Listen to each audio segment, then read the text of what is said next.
Short time ago, the United States military began major combat operations in Iran. Our objective is to defend the American people by eliminating imminent threats from the Iranian regime, a vicious group of very hard, terrible people. Its menacing activities directly endanger the United States, our troops, our bases overseas, and our allies throughout the world. For 47 years, the Iranian regime has chanted death to America and waged an unending campaign of bloodshed and mass murder, targeting the United States, our troops, and the innocent people in many, many countries. Among the regime's very first acts was to back a violent takeover of the U.S. Embassy in Tehran, holding dozens of American hostages for 444 days. In 1983, Iran's proxies carried out the Marine barracks bombing in Beirut that killed 241 American military personnel. In 2000, they knew and were probably involved with the attack on the USS Cole. Many died. Iranian forces killed and maimed hundreds of American service members in Iraq. The regime's proxies have continued to launch countless attacks against American forces stationed in the Middle East in recent years, as well as U.S. naval and commercial vessels in international shipping lanes. It's been mass terror, and we're not going to put up with it any longer. From Lebanon to Yemen and Syria to Iraq, the regime has armed, trained, and funded terrorist militias that have soaked the earth with blood and guts.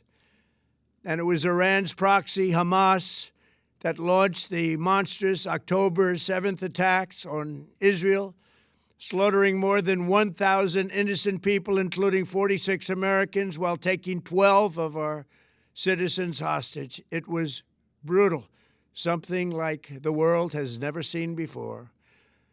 Iran is the world's #1 state sponsor of terror and just recently killed tens of thousands of its own citizens on the street as they protested. It has always been the policy of the United States, in particular, my administration, that this terrorist regime can never have a nuclear weapon.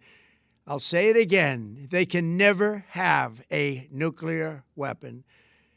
That is why in Operation Midnight Hammer last June, we obliterated the regime's nuclear program at Fordow, Natanz, and Isfahan. After that attack, we warned them never to resume their malicious pursuit of nuclear weapons, and we sought repeatedly to make a deal. We tried. They wanted to do it. They didn't want to do it. Again, they wanted to do it. They didn't want to do it. They didn't know what was happening. They just wanted to practice evil. But Iran refused, just as it has for decades and decades. They've rejected every opportunity to renounce their nuclear ambitions, and we can't take it anymore. Instead, they attempted to rebuild their nuclear program and to continue developing long-range missiles that can now threaten our very good friends and allies in Europe, our troops stationed overseas, and could soon reach the American homeland. Just imagine how emboldened this regime would be if they ever had and actually were armed with nuclear weapons as a means to deliver their message. For these reasons, the United States military is undertaking a massive and ongoing operation to prevent this very wicked, radical dictatorship from threatening America and our core national security interests. We are going to destroy their missiles and raise their missile industry to the ground. It will be totally, again, obliterated. We're going to annihilate their Navy. We're going to ensure that the region's terrorist proxies can no longer destabilize the region or the world and attack our forces and no longer use their IEDs or roadside bombs, as they are sometimes called, to so gravely wound and kill thousands and thousands of people, including many Americans. and we will ensure that Iran does not obtain a nuclear weapon. It's a very simple message. They will never have a nuclear weapon. This regime will soon learn that no one should challenge the strength and might of the United States Armed Forces. I built and rebuilt our military in my first administration, and there is no military on earth even close to its power, strength, or sophistication.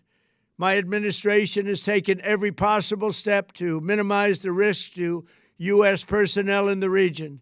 Even so, and I do not make this statement lightly, the Iranian regime seeks to kill. The lives of courageous American heroes may be lost, and we may have casualties. That often happens in war. But we're doing this not for now. We're doing this for the future, and it is a noble mission. We pray for every service member as they selflessly risk their lives to ensure that Americans and our children will never be threatened by a nuclear-armed Iran. We ask God to protect all of our heroes in harm's way, and we trust that, with His help, the men and women of the armed forces will prevail. We have the greatest in the world, and they will prevail. To the members of the Islamic Revolutionary Guard, the armed forces, and all of the police, I say tonight that you must lay down your weapons and have complete immunity, or, in the alternative, face certain death. So, lay down your arms. You will be treated fairly with total immunity, or you will face certain death.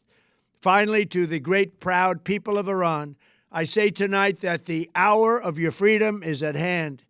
Stay sheltered. Don't leave your home. It's very dangerous outside. Bombs will be dropping everywhere. When we are finished, take over your government. It will be yours to take. This will be probably your only chance for generations. For many years, you have asked for America's help, but you never got it. No president was willing to do what I am willing to do tonight. Now you have a president who is giving you what you want. So let's see how you respond. America is backing you with overwhelming strength and devastating force. Now is the time to seize control of your destiny and to unleash the prosperous and glorious future that is close within your reach. This is the moment for action. Do not let it pass. May God bless the brave men and women of America's armed forces. May God bless the United States of America. May God bless you all. Thank you.